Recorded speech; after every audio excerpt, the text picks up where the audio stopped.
You are not afraid of being poor. Your brain is. And it will sacrifice everything you could have become to protect everything you already have. There's a structure inside your brain called the amygdala, the size of an almond. And it has been running your financial life since the day you were born.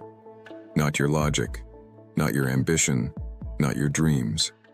It doesn't understand compound interest. It doesn't understand market cycles. It doesn't understand that the opportunity in front of you might never come back. It understands one thing only: don't lose anything.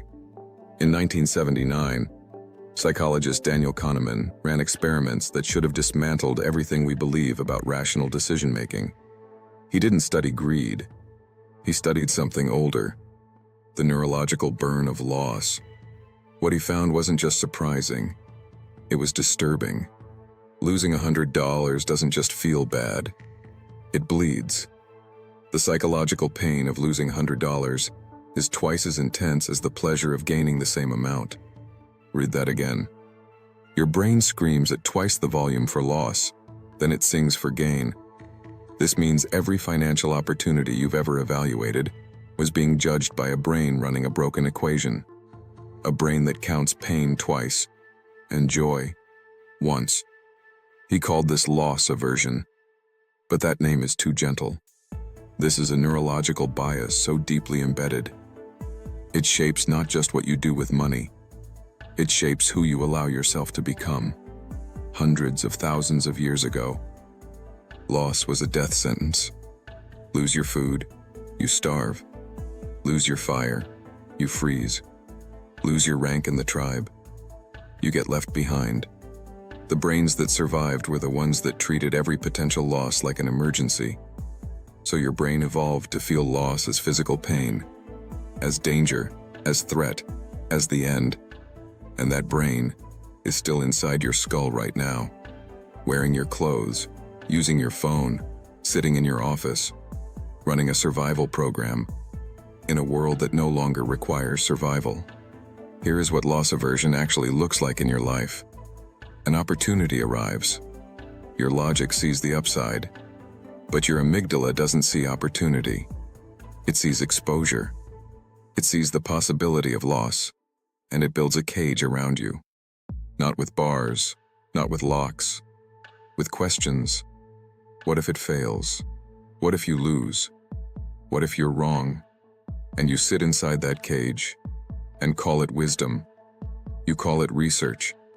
You call it, I'm still thinking about it. Psychologists have a name for this cage: status quo bias. The biological compulsion to stay exactly where you are, even as where you are slowly consumes you. The job that stopped growing 3 years ago, that's the cage. The investment you've been about to make for 6 months, that's the cage. The version of yourself you keep postponing, that's the cage. And here's what nobody tells you about the cage. While you're standing still, afraid of a 10% market drop, you are losing 100% of the person you were supposed to become. The cage doesn't feel dangerous. That's what makes it the most dangerous place you've ever been. Now let's talk about the predator nobody warns you about. It doesn't make a sound. It doesn't announce itself. It doesn't look like danger. It looks like waiting. It looks like being careful. It looks like, I'll do it when the time is right. Inaction. Every day you don't move. The cost compounds. Not like interest on a loan, like silence in a relationship. At first, it's just one day. Then it's a pattern. Then it's an identity. The money you didn't invest 5 years ago isn't just a missed return. It's a missed version of your life. The longer you wait, the more expensive the stillness becomes. And unlike market losses, the loss of time has no recovery strategy. Stillness isn't safety. Stillness is the slowest, most invisible theft that will ever happen to you. And the thief is the version of your brain that was built for a world that no longer exists. Now, the question that changes everything: if this fear is hardwired, if the amygdala is ancient, If the cage is biological, how does anyone ever break free? They don't break free. They rewire. Wealthy people are not fearless. Warren Buffett's amygdala fires exactly like yours. The difference isn't the absence of fear. The difference is what happens in the second after the fear arrives. The average person hears the amygdala and obeys. The wealthy person hears it and asks one question. Not, what will I lose? But, what is this fear trying to protect me from? And is that threat real? That question is a scalpel. It cuts through the biological noise. It forces the prefrontal cortex, the rational brain, back into the decision. And suddenly, the equation changes. The loss is no longer a catastrophe. It becomes data. The risk is no longer a predator. It becomes a variable. And the cage, built from questions, begins to dissolve. Because the cage was never made of iron. It was made of unanswered questions. And the moment you start answering them, the door was never locked. Here is the shift. You were never bad with money.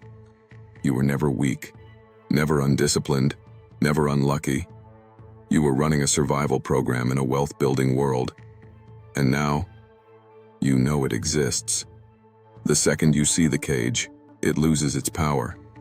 Not all of it, not immediately, but enough.